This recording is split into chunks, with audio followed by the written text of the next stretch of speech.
Ladakh power development department का जिस प्रकार से आरईसी पीडीसीएल के साथ ज्वाइंट वेंचर और बाद में इसके निजीकरण की प्रक्रिया की जानी है, all India power engineer federation इसका पुरजोर विरोध करता है।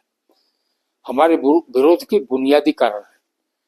पहला कारण तो यही है कि लद्दाख एक बहुत ही सेंसिटिव प्रांत है। इसकी चाइना से और पाकिस्तान के साथ इसका बॉर्डर मिलता है और बिजली के निजीकरण का मतलब है साइबर सिक्योरिटी का खतरा। यह खतरा देश को नहीं लेना चाहिए, यह राष्ट्रीय हित में नहीं है, इसलिए इसको इस निजीकरण के फैसले को वापस लिया जाए।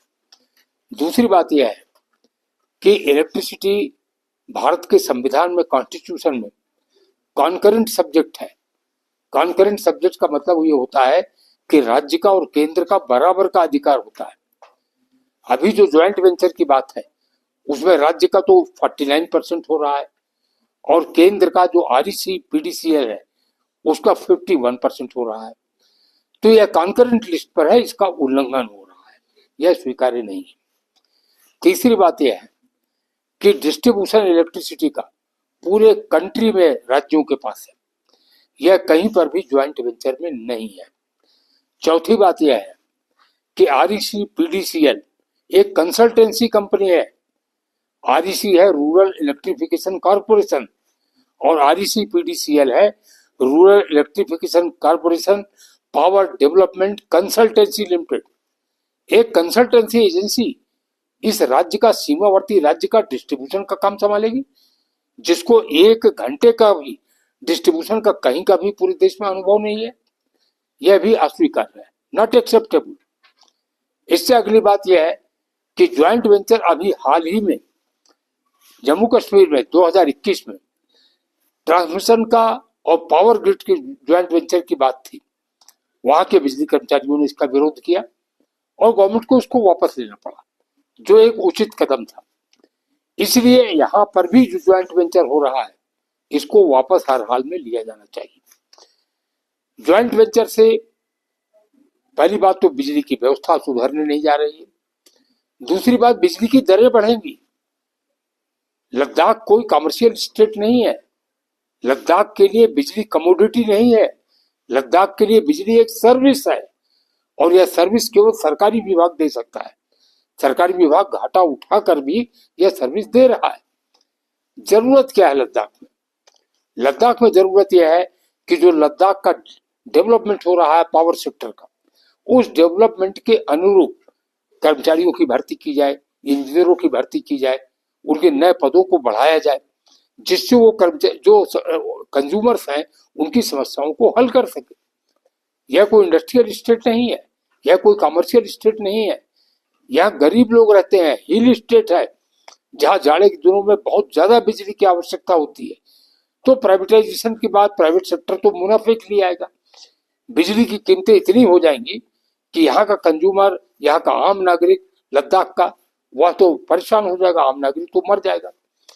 इसी कारण से मैंने ऑल इंडिया पावर फेडरेशन की ओर से कल दिल्ली से आके सबसे पहले यहाँ की रिलीजियस बॉडीज की, यहाँ के स्टेक होल्डर्स की, जिसमें व्यापार मंडल के लोग थे, ट्रांसपोर्ट के लोग थे और लोग थे, उनकी सबकी जो प्रमुख लोग थे लद्दाख के, उनकी मीटिंग किया है और उन लोगों ने भी लेफ्टिनेंट गवर्नर के नाम एक अपना मेमोरेंडम दिया है, उसकी कॉपी भी मैं आपको दे दूंगा। मैंने भी लेफ्टिनेंट गवर्नर से टाइम मांगा है। मैं एक बात बहुत विनम्रता पूर्वक कहना चाहता हूँ, लद्दाख में पावर डेवलपमेंट डिपार्टमेंट का निजीकरण हम स्वीकार्य नहीं करेंगे। देश के 27 लाख बिजली कर्मचारी और इंजीनियर जरूरत पड़ेगी तो इसके विरोध में लोकतांत्रिक ढंग से जो भी आंदोलन संभव होगा उस आंदोलन को हम करेंगे। आखिरी बात मैं यह कहना चाहता हूं आपके माध्यम से, electricity in Ladakh is not merely an economic commodity, it is a social lifeline and a strategic necessity. The proposed joint venture or privatization poses serious risks and concerns, including increased tariffs for poor consumers, loss of sovereignty control and over-critical infrastructure, heightened national security vulnerabilities. This is not acceptable. इसलिए मैं यह अनुरोध करूंगा केंद्र सरकार से, भारत के माननीय गृह मंत्री से कि लद्दाख जैसे संबंधित प्रांत में बिजली के निजीकरण की प्रक्रिया तत्काल रोकी जाए, इसको रद्द किया जाए। सर, ये प्राइवेटाइजेशन होने का प्रपोजल जो दिया जा रहा है वो किस वजह से दिया जा रहा है? इसका कोई रीजनेबल आर्गुमेंट्स है इनके पास? कोई रीजनेबल आर्गुमेंट नहीं है। मैंने जैसे अभी आपको कहा, यह पहले ज्वाइंट वेंचर है और ज्वाइंट वेंचर के लिए जिस कंपनी का नाम तय किया गया है, REC power development consultancy limited, उस कंपनी के प्रोग्राम में ही लिखा हुआ है कि 9 तारीख को जो प्रेजेंटेशन उनको यहाँ करना है, उस प्रेजेंटेशन में सब्जेक्ट लिखा हुआ है privatisation of the Ladakh power development department.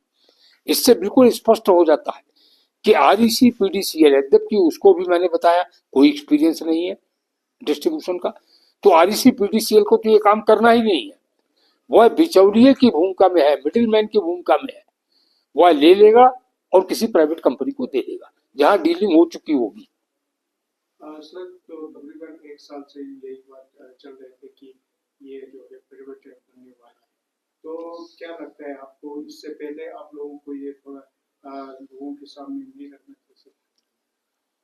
नहीं, लोग रखते रहे, स्थानीय जो हमारे कार्यकर्ता हैं, जो एम्प्लॉइज हैं, जो इंजीनियर्स हैं, वो रखते रहे हैं, लेकिन अभी मेरे संज्ञान में आया राष्ट्रीय स्तर पर, तो इसीलिए मैं दिल्ली से सीधे कल ले आ गया था और मैं यहाँ कैंप कर रहा हूँ। और मेरी कोशिश है कि जितने स्टेक होल्डर है, स्टेक होल्डर कौन है, बिजली के क्षेत्र में सबसे बड़ा स्टेक होल्डर मैं कंज्यूमर को मानता हूँ, क्योंकि बिजली से सबसे ज्यादा वही प्रभावित होने वाला है। यहाँ तक कि छोटा छोटा आदमी भी आज बिजली से अफेक्ट होता है। नंबर 2 पर जो बिजली का सबसे बड़ा स्टेक होल्डर है वो बिजली का कर्मचारी है, बिजली का एम्प्लॉइज है। तो जो स्टेक होल्डर्स हैं, चाहे वो कंज्यूमर हो, चाहे वो वर्किंग क्लास हो, उनके बीच में जागरूकता पैदा करना, उनको संगठित करना, उनको इकट्ठा करना और एक डेमोक्रेटिक प्रोग्राम इसके विरोध का बनाना, उस उद्देश्य से मैं आया हूँ। और मैं चाहता हूँ कि ऐसा न करना पड़े, गवर्नमेंट एक बार रिकंसिडर करे। मैंने पत्र दिए हैं, 2 पत्र एलजी को दिए हैं, उसमें जो पॉइंट्स लिखे हैं उन पॉइंट्स को लॉजिकल है, कोई हमने सेंटिमेंटल बातें नहीं लिखा है, लॉजिकल है। उन पॉइंट्स पर बात करना चाहिए अक्रॉस द टेबल। बात तो सब लोग करते हैं, आप देख ही रहे हैं, अमेरिका भी ईरान से बात ही कर रहा है, बात तो फाइनली करनी पड़ती है ना, तो अभी बात कर लें, all the points are reasonable. Sir, आज के सिनेरियो में तो हमें नहीं लगता है पावर में ये जो डिपार्टमेंट है प्रॉफिट में चल रहा है, तो इसका मतलब ये प्राइवेटाइज करने का मतलब क्या होगा सर? कोई लॉन्ग टाइम प्रोजेक्ट को देख रहा होगा, जैसे बड़ा एक सोलर प्लांट बन रहा, और कुछ भी हो सकता है, ये क्या हो सकता है? क्योंकि आज की हालत में तो नहीं लगता कोई इसमें से कोई। करेक्ट, आपने बहुत अच्छा पॉइंट उठाया है। इसका जो एमओयू का ड्राफ्ट बना हुआ है, उसी ड्राफ्ट में लिखा हुआ है कि जितनी लॉस की लायबिलिटीज है वो गवर्नमेंट ले लेगी, जो कैश गैप इसके बाद होगा उसकी फंडिंग भी गवर्नमेंट करेगी। तो मेरा ये कहना है, जब घाटे वाले सारे काम की फंडिंग गवर्नमेंट को करनी है तो अभी गवर्नमेंट क्यों नहीं कर देती, number 1। Number 2, your question is very valid. Ladakh ऊंचाई पर है, लद्दाख में सूर्य की रोशनी बहुत अच्छी मिलती है, यहाँ पर सोलर का सबसे बड़ा स्कोप है, सोलर की हॉट बेल्ट है ये, और उसी पर उन लोगों की नजर है। इसलिए प्राइवेटाइजेशन केवल डिस्ट्रीब्यूशन का नहीं है, जनरेशन का भी है। और यहाँ पर जो बिजली बनेगी, सोलर की बिजली बनेगी, 1 रुपए से भी कम की बिजली बनेगी, उसको कोई प्राइवेट कंपनी आ जाएगी, वह कंपनी 6 रुपए 7 रुपए में दिल्ली में और जगहों पर बेचेगी जाके। यही उनका मकसद है, यही उद्देश्य है। तो लद्दाख में जनता की सेवा करना इसके पीछे लक्ष्य नहीं है, इसके पीछे बिजनेस है। यह बात हम लोगों के सामने मैं रखना चाहता हूँ। सर, अगर ये कोई, आपने जिस तरह से कहा कि आपने एचयू को 2 पत्र लिखे हुए हैं, तो कोई मिडिल ग्राउंड नहीं आया, तो उसमें आप नेक्स्ट स्टेप क्या उठाने वाले हैं? मैं अभी इंतजार करूंगा, वार्ता होनी चाहिए, और नहीं होती वार्ता, अगर बिना वार्ता के एक तरफा वो आगे बढ़ते हैं तो मैंने कहा पूरा देश खड़ा होगा और इसके विरोध में आंदोलन होगा।